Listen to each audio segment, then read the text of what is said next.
যে তোমরা সবাই কেমন আছো। আশা করছি সবাই খুব ভালো আছে আর আমিও খুব ভালো আছি। তো এখন থেকে তোমাদেরকে সাথে নিয়ে ভিডিওটা শুরু করলাম। আজ সকাল থেকে কোনো ব্লগ শ্যুট করিনি, ভাবলাম যে পরেই করব, তো সেই জন্য সকালের কোনো ব্লগ আমি শ্যুট করিনি। তো তো চলো এখন থেকে ভিডিওটা শুরু করছি। এখন যাবো হচ্ছে কি একটা জায়গায় ঘুরতে। তো কোথায় যাচ্ছি সেটা তোমরা ভিডিওটা দেখলেই জানতে পারবে। তো চলো তোমরা ভিডিওটি কন্টিনিউ দেখতে থাকো। আর আজকের ভিডিওটি যদি তোমাদের ভালো লাগে অবশ্যই ভিডিওটিকে লাইক করে দিও আর চ্যানেলটি সাবস্ক্রাইব করতে ভুলো না। তো চলো তোমরা ভিডিওটি দেখতে থাকো, অবশ্যই তোমরা জানতে পারবে যে কোথায় যাচ্ছি। তো চলো ভিডিওটি কন্টিনিউ দেখে। তো চলো আমরা এখন রেডি হয়ে বেরিয়ে পড়েছি সেই জায়গায় যাওয়ার জন্য। তো চলো তোমরাও দেখে নাও। তো এই হচ্ছে সেই জায়গা, এখানে আমরা আজকে ঘুরতে এসেছি। আরও অনেক জায়গায় যাব, তোমাদের সাথে শেয়ার করব। তো দেখো এটা হচ্ছে রানীগঞ্জের একটা নতুন মন্দির হয়েছে, খাটুশ্যাম মন্দির, যেটা আসল মন্দির রয়েছে হচ্ছে গিয়ে রাজস্থানে। তো এখানে কয়েকটা গার্ডদের রাখা হয়েছে, রাজস্থানী গার্ড। তো এখানে কিন্তু ফোন টোন কোনো কিছু অ্যালাউড নেই। তো বাইরে থেকে যতটা ভিডিও করেছি এইটুকুই, বাস ভেতরের কোনো ভিডিও ক্লিপ নিতে পারিনি, তাও অল্প একটু নিয়েছিলাম। তো সেটাও তোমাদেরকে দেখাবো। বাইরেটা কিন্তু খুবই সুন্দর ডেকোরেশন করেছে, এটা ফুল টুল দিয়ে সাজিয়েছে, কারণ এই কিছুদিন আগে যেহেতু মন্দিরটা প্রতিষ্ঠা হয়েছে, তো সেই জন্য। তো আমরা বাইরে দাঁড়িয়ে কয়েকটা ছবি টবি তুলে নিলাম, ভিডিও করে নিলাম। তারপর আমরা এখন ভেতরে ঢুকবো। তো ভেতরে ফোন অ্যালাউ নেই বলে ভেতরের কোনো ভিডিওই ভালো করে নিতে পারিনি, ওরা কিন্তু ফোনটাকে কেড়ে নিচ্ছে। তারপর এদিকে আমার বর আর আমার মেয়েও চলে এসছে। তো ওরা জুতো খুলছিল, তো সেই জন্য ওদের একটু লেট হলো আসতে। তো চলো আমরা এদিকে ভিতরে ঢুকছিলাম। তো তারপর দেখলাম যখন ফোনগুলো নিয়ে নিচ্ছে, তখন কিন্তু আমরা আর ফোন ক্যামেরাটা অন করিনি। আর এদিকে তোকেও এন্ট্রি নেওয়ার যে গেটটা রয়েছে এটা কিন্তু পুরোটাই রূপোর। তো আমরা ভেতরে অনেকক্ষণ বসেছিলাম, তো ওখান থেকে বেরোতেই ইচ্ছে করছিল না, এতটাই ভালো লাগছিলো ভেতরে। তো যাই হোক আমরা ভেতর থেকে বাইরে এখন এসেছি। আর এদিকে দেখো লাইটগুলো পুরো জ্বালিয়ে দিয়েছে। লাইটগুলো কিন্তু ঘন ঘন চেঞ্জ হচ্ছে, অনেক কালারেরও হচ্ছে, আর দেখতেও কিন্তু ভীষণ ভালো লাগছে। তো যাই হোক মন্দিরটা কিন্তু খুবই সুন্দর, খুবই ভালো লাগলো আমাদের। তো তোমাদের কেমন লাগলো অবশ্যই কিন্তু তোমরা কমেন্টে জানিও। তো চলো পুরো ভিডিওটা তোমরা দেখতে থাকো।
তো এইদিকে আমরা এখানে ঘোরা হয়ে গেল। তারপর আমরা এখন যাচ্ছি হচ্ছে গিয়ে অন্য জায়গায়। তো এদিকে এন্ট্রি নেওয়ার সময় যে গেটটা ছিল বাইরে, তো সেটা দেখানো হয়নি। তো ওটা তোমাদের এখন দেখিয়ে দিলাম, কারণ তখন প্রচুর পরিমাণে ভিড় ছিল, তো সেই জন্য ভিডিওটা করা হয়নি।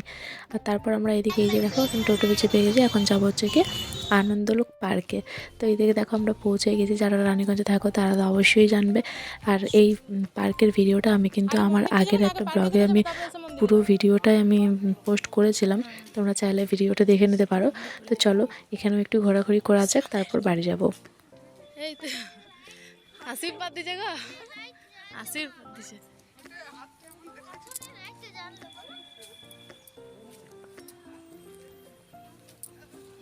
দেখো দিদি ভাই কত কিছু আছে দেখেলা। মন হচ্ছে যে মায়াপুর নগর দিক থেকে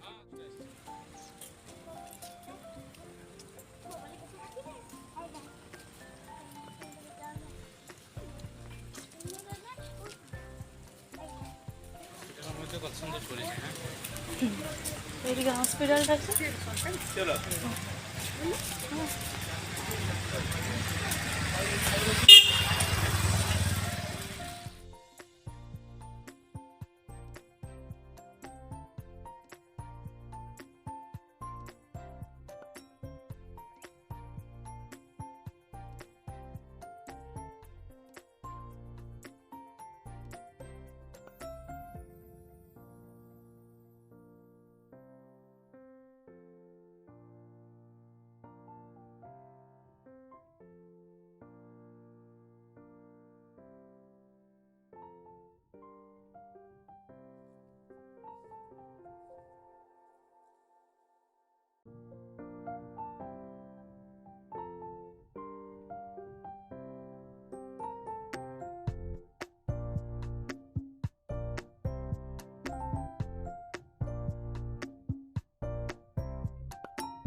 চলো চলো চলো চলো চলো আসাম কলেজ বাসো